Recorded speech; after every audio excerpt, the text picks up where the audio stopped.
Hello everyone, my name is Sebastian Luis S. Ortiz, or just simply Basti. Today, we'll talk about the basics of Python programming for beginners. We'll basically tackle everything that you need to know to start being productive with the language. But before we begin, allow me to quickly introduce myself. So as I said earlier, my name is Basti. I'm a fourth year BS Computer Science student here at the DCS. I am also the current director for engineering at the UP Center for Student Innovations. In my spare time, I write technical blog posts about JavaScript, Rust, C++, web development, software engineering, and all of that fun stuff. In fact, with over 550,000 readers from around the world and 16,000 followers, you probably will encounter one of my articles out in the wild. In fact, you may even encounter them at the top of Google search results, as many of my articles already have. Anyway, you can read them at some dude over at Dev2. If you want to keep in touch, that's my UP mail over there, ssortiz@up.edu.ph. If you want to check out my open source contributions, you can check my GitHub profile at BastiDude. Same as well in my Discord, you can just contact me there. Or if you're feeling very formal, you can definitely contact me through LinkedIn as well. And with that out of the way, let's start with the simplest Python program you can write. This is the Hello World program for Python. It literally just prints Hello World to the screen, as you can see from my terminal over here. Congratulations, you're a Python developer now. Let's just all go home now and let's stop the vid. Okay. Kidding aside though, this one line of Python is really all you need to get started with programming. It's not so hard, right? Like, cool, right? Anyway, let's do something a little bit more interesting. In Python, it's possible to store data inside variables, similar to what we see in mathematics. Variables are kind of like buckets, where you can store data inside so that you can use them again later. As we can see in this example, we stored our text inside a variable named greeting and put the text hello world inside of it. Note though that we could have named this greeting variable anything we could have wanted. It could have been like text, potato, or whatever you wanted. I just chose greeting because it's the most expressive word that perfectly describes what I'm trying to do here. In this case, we have like a hello world text over here, and we're putting it inside the greeting, and then we're printing it over and over again. That way, we just don't have to type it over and over again, which is like a really convenient thing that programming offers us. You may have noticed that we use an equal sign here to denote a variable assignment. I can't stress this enough. This is not the same as the equality operator in mathematics. In Python programming, the equal symbol stands for assignment. That is to say, we assign greeting the value of hello world. To help you understand that concept a little better, I like visualizing this as a bucket. The greeting variable is kind of like a bucket where you can like put multiple things in it at once. You can like put a string in there or maybe even put a number or whatever you want. But the fact that it's a bucket means that we can read this statement as such. The greeting here gets the value hello world. Now, I don't want you to say the greeting is equal to hello world. I want you to read this as greeting gets hello world.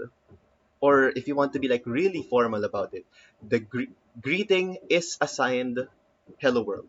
It's not greeting is equal to hello world, greeting is assigned hello world. Or just more casually, greeting gets hello world. If that's clear, let's proceed. But before we continue though, I must remind everyone that variable names must be exactly copied. That is to say, they're case sensitive. Let's say you misspelled it, or let's say you put a capital letter where it was supposed to be lowercase. Then you're going to be getting this nasty looking error here. If you can see in the example, I tried to print greeting with a capital G, but the variable we defined earlier was greeting with a lowercase g. So of course, Python is just going to say, greeting is not defined. Did you mean greeting? In modern versions of Python, such as the one I have here right now, 3.11, this did you mean part of the error is actually pretty new. Back in my day, we didn't have this kind of luxury, so consider yourself pretty fortunate to have this. But even then, let's try our best to avoid this error as much as possible. I believe, if I'm not mistaken, text editors like VS Code should be able to show you like a red squiggly there from your editor itself and point you exactly where the error is. So with that out of the way, what can we store inside variables? And that brings us to the discussion of data types. The first data type we've already seen. They are called strings, or just a bunch of text. There's a good reason why they're called strings, but we're not going to go into that right now. Let's just call them text. Next up, we have the numbers, then the booleans, the lists, sets, and then finally the dictionaries. And don't worry, we'll be going through all of these. First up are the numbers. As you might have expected, any programming language should definitely support the basic math operations. We have addition, subtraction, multiplication, division, and many others that I'm not going to mention for now because they're not really relevant to our discussion at the moment. As you can see here, to do addition, you just use plus, subtraction for minus, multiplication for this asterisk symbol because we can't really type the times symbol easily in the keyboard. Division is slash to make it look like it's a fraction. And now here, this double slash here is a little bit special. It's a division, but only for integers. So it kind of just ignores the fractional part of the division. Most of the time anyway in programming, we'll be using plain integers anyway, so you shouldn't worry too much about losing precision on that. But in case you do need it, let's say you're trying to compute a matrix, you're trying to solve some weird algebra with your program, then the single slash division definitely works for you because that will preserve the fractional part. And then next, we have the modulo operator, which simply takes the remainder of a division. Then finally, we have the exponentiation operator, which is essentially your powers from high school mathematics. Now, if you have many of these operations in the same line of code, Python executes them in a very specific order. In fact, you may have already heard of this order all the way back in high school. It's called PEMDAS. Your parentheses, your exponentiation, then your multiplication division, whichever comes first, then your addition subtraction, whichever comes first. So let's try to work out an example here. Just like in high school, we first evaluate the parentheses here, which should give us 2. Then we evaluate the exponents, which is this 2 squared term over here, which results in 4. Then we evaluate multiplication and division, whichever comes first. In this case, it just so happens that 2 times 4 comes first, so that becomes 8. And then now we try the integer division, which is 8 divided by 4. That's going to be 2. And finally, we can apply addition and subtraction, whichever comes first. And it just so happens that we only have addition left in here. And so we have 10. Let's move on to the next basic data type, booleans. They can only be one of two values, true or false. That's it, like nothing more, just two possible values, nothing more, nothing less. You may be wondering why they're called booleans. It's mostly because of this really smart guy from the 1800s. This guy's name is George Boole. He studied a lot about these two values, and you'd be surprised that there's so much to learn about these two values alone. In fact, these two values form the actual fundamentals and the actual foundation of computer science as a whole. It's a huge claim, but you'll definitely find more about that later on in your journey here at the DCS. But that's a story for another day. But for now, let's talk about the cool features of Boolean values. For one, you can check equality. You can also check inequality. And then you can apply some logical operations for it, which we'll go to later. And you can also conditionally execute code based on whether something is true or false. But first, let's talk about equality and inequality. So here we have two variables, left and right. They're all assigned to 8 and 5 respectively. But of course, the concrete values here are not really important. I just used them for demonstration. You can just put any number here that you want. The point being, the syntax or the notation that we use for mathematical equality is equals equals. It's not the single equals that we see here. The single equals stands for assignment. The double equals stands for mathematical equality or just equality in general. It's a little bit confusing, I know. Trust me when I say it eventually becomes second nature to you. And of course, we can invert the logic there if we wanted to check if the value is not equal to each other. Let's say left is not equal to right. Then we use this exclamation point to denote that it's not equal. The exclamation point is mostly a consequence of the fact that we can't really say not equal to in our keyboards. I don't know if you have like some kind of special keyboard with you right now that lets you do that, but most stock keyboards don't, so we just have to make do with it. Next, we have the greater than symbol. As you would expect, it's just the right angle bracket. And then the less than symbol is the left angle bracket. And then if you wanted to check if something is greater or equal to, we kind of just like combine the greater than symbol with the equal symbol. You get it, because it's like, anyway, the same goes for the less than or equal to. I think you kind of get it at this point. Notice though that whatever the result of this comparison is, we throw it into one of these buckets over here, or variables, sorry. For example, the result of the left equals right comparison is stored inside the is equal variable.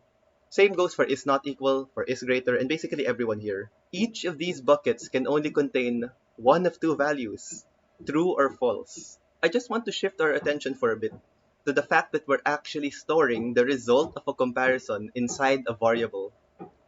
In this case, the is equal variable is assigned to the result of left is equal to right. So if left were equal to right, then is equal would have the value true stored inside of it. But if they had not been equal, then false would be stored in this variable. In this specific example though, we stored 8 and 5, so left is definitely not equal to right. So this part here will evaluate to false, and so we store false into is equal. Now what can we do with these two variables? In Python, we have logical operators, which lets us perform some special Boolean tricks on variables. The simplest operator is the not operator, which just flips the Boolean to its opposite. So here, not true is false, not false is true. Next, we have the OR operator. The OR operator evaluates to true if any one of the left or right is true. So in this case, let's say false or false. Since none of them are true, then it will evaluate to false. But when it's false or true, then this becomes true because we have one true over here. And then if it's like true or false, then it's still true because we have a true over here. And then you kind of get the point now, right? True or true is still true because, of course, there's at least one of them. In fact, we have two of them. We have a surplus of truths. Then finally, we have the AND operator, which evaluates to true if all of the booleans are true. So here we have false and false, which is still false. Then we have false and true, which still evaluates to false. And then true and false, which is still false, but only when true and true, it becomes true. Now this brings us to our next topic, conditional code execution. As you can see in the code here, we have if, elif, and else. These are what we call branches of execution because your code literally branches into multiple possible executions. It's kind of like the Avengers, you have like multiple multiverses and whatever, all that weird nonsense. Anyway, let's try to run through an example here. So imagine if this condition becomes true, then we print this message to the console. However, if the condition here is not satisfied, or it's just it equals false, then we try to move on to the next branch that we're going to test. In this case, it's called another condition. The elif here stands for else if. It's like a weird, funny shortcut that we thought was kind of funny. But anyway, if another condition ends up becoming true, then we execute this print over here. But even if that was false, now we move on to the next elif, which evaluates this and that. So if you recall, this is only true when both of them are true. So let's say the complex condition doesn't get satisfied, then we move on to the next part, which is another elif, where we check if the left is less than the right. In that case, we print out this message instead. Now, if everything fails, like none of these if and elifs were able to be satisfied, then the else condition here is your last resort. Here, we simply just print oof. So next on our journey are lists. There comes a time when we want to store a lot of data at once. For example, what if we wanted to store the names of our family members in a single variable? This is where lists come to the rescue. As we can see in this example, we have 4 strings in the members variable: Juan, Juanita, Juanito, and Juancho. Each of these values in the list are called elements. But of course, the terminology is not super important right now. To access a specific element inside the list, we use the square bracket notations here, and we start counting from 0. So for example, members of 0 here actually is Juan, and members 1 here is Juanita. For most of us, we don't really start counting from 0. Like if you were taught all the way back in kindergarten, they taught you to count at 1, 2, 3, 4, and so on and so forth. But here in the programming world, we start counting at 0. There are many great reasons for this, but that's definitely not part of our agenda for today. But for now, let's just accept the reality, and we all start counting at 0. I promise that it all makes sense later on in your journey.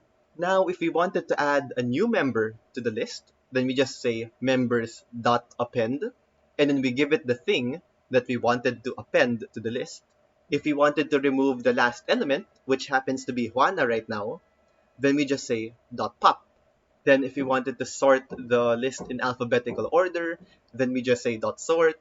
If we wanted to check if Juan is in our list of members, then we just use the in operator here. Note though, the in operator returns a boolean. So you can actually use it in one of these conditions here. You could have said Juan in members, elif, or whatever and whatever. It just depends on the program that you want to write. And finally, if we wanted to remove everyone from the list for some reason, you just say members.clear.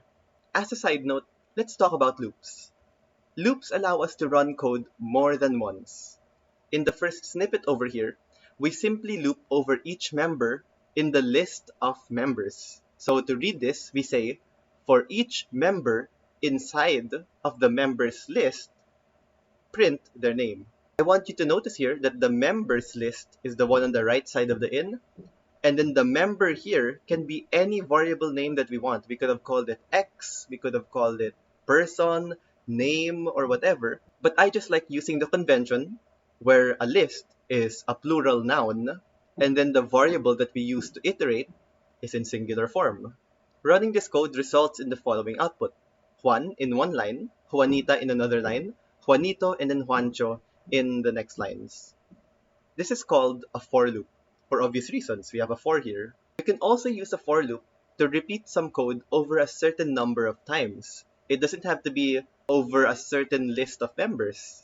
In this example, we say for I in range 4. This range 4 here tells Python to generate the numbers from 0 up to 3. So note that we're not generating 4. 4 is actually excluded here. So if we tried to run this code, we would have 0, 1, 2, and 3. We also have while loops, which basically runs forever and ever until infinity, until the condition here becomes false. So if we were reading this in English, we would say, while this condition is true, keep doing the thing inside the loop. There's a lot more we can discuss about loops, but for now, let's move on to the next data type, tuples. They are kind of just like lists, but you cannot add or remove elements. Notice that we're no longer using square brackets here. To define a list, for example, we use square brackets, but to define a tuple, we use parentheses. You still have to access elements using the square bracket notation, starting at 0 by the way, but other than that, they're essentially just like lists. But, you can't really modify them. Normally, we use tuples to bundle a bunch of data together, but for now, you don't really have to worry about that. Most of the time, you're only going to be dealing with lists anyway. On to the next data type, we have sets. If you recall all the way back in your high school days, these are your mathematical sets. They're kind of just like lists, but duplicate elements are not allowed. Notice that instead of square brackets or parentheses, now we use curly braces. Now to add new members to the set, we say add. And notice here that if we add Juana to the set, this will be successful. But if we try to add Juan again, notice that we already have 2 Juans in the set, Python will just ignore the second Juan. And then of course, to remove something from a set, we just say members.remove. Now, just like in mathematics, we can also perform set intersections. Let's say we have 2 sets here, Juan, Juanita, Juanito, and Juancho, and another set, Juan and Basti. If we try to take the intersection of that, then we only get Juan. Similarly, we also have unions. In this case, we just take everyone and then get rid of the duplicates. You can imagine it's kind of like calling add individually and then just getting the final result. Of course, that's not really the most efficient way to do it, but just saying, that's kind of like the equivalent behavior. And as you will later see in your programming journey, you'll realize that there are just so many ways to do things. There's just no one right way to do it. So take this as your first dive into the many ways programming can branch out, despite achieving the same thing. Now we move on to the next useful data type in Python, a dictionary. So a dictionary is kind of like a list, but instead of accessing elements using a number, we can use strings instead. So we can define a dictionary like so. We have curly braces here, and then on the left side of the colon, we give it a name. And then on the right side of the colon, we give it the actual value that we want to store in there. So it's kind of like a nested kind of variable, right? But not exactly. Anyway, to access the elements, we just use the square bracket notation again, but instead of a number, we give it the actual key that we registered here from earlier. You may not realize it now, but this is actually one of the most useful data structures in all of computer science. Now that wraps up the most basic data types in Python. But there's actually one more feature that I want to show you. Functions are kind of like variables, but instead of storing data, they actually store code. Functions let us package a bunch of code together so that we can run them whenever we want. So we can define a function using the def keyword here and then giving it a proper name. Here, the say hello world function simply prints hello world on the console. To run the function, we just write say hello world with parentheses right there. Now, if you notice, the print notation here actually looks kind of like the way we run functions over here. This is because print is actually a built-in function that's already provided by Python. Now we can build on top of what already Python gives us by building our own functions over here. Now ideally though, we wrap up our code inside functions so that we can reuse them everywhere, to some extent. But at the moment here, this is not really a super flexible function. It just prints hello world over and over again. Now let's say we wanted to say hello to someone else, like let's say hello Basti or hello Juan. To make our function a little bit more useful, we need to use function parameters. In this example, we define a function named greetPerson, and then we provide it what we call a parameter. It's essentially a way for us to pass values into a function. So let's walk through an example. Here, we define a single greetPerson function, which accepts a single parameter, name, while here we run the function with the argument set to be Basti.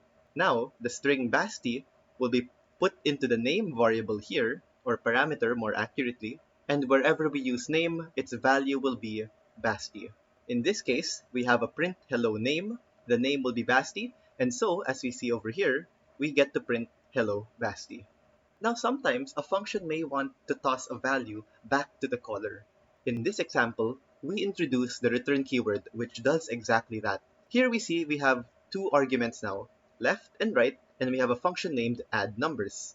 First, it tries to print the message adding two numbers, and then we return left plus right. So let's see how this will play out. Let's say we have two arguments, 1 and 3. Left gets 1, right gets 3. We print out the message here, which explains the first line of output here.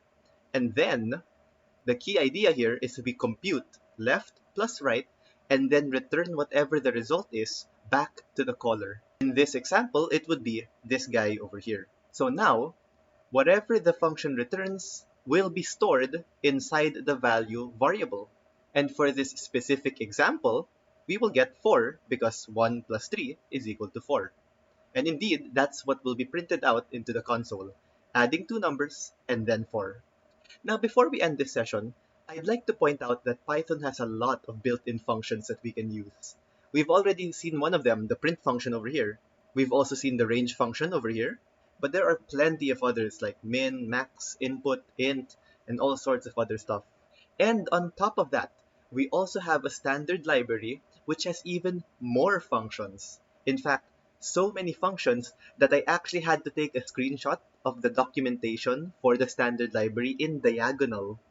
So if you're interested to check it out, the link is over here. Okay, now I don't want you to feel intimidated by all of this. Believe me when I say that 90% of this you won't even use. You kinda just Google it whenever you need it. But it is good to skim them every once in a while. This is because somewhere down in the future, you may thank your past self for skimming the documentation, and now you know exactly what to Google for when the time comes. With that said, this ends our introduction to Python. Thank you for watching.